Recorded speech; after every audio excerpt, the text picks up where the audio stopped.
Okay, so I'm going to show you how to fold jeans now. So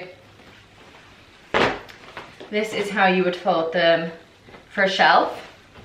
So you would go all the way over and then back like that.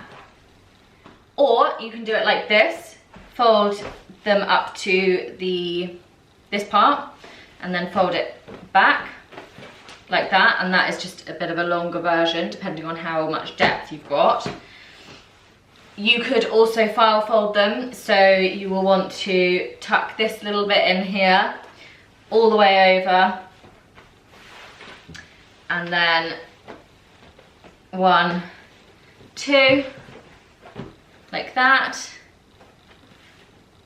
You can also file fold jeans like this, so still tuck that bit over, all the way over, and then fold from the top, and then tuck in from the bottom and into the top, like that, and that keeps them super neat.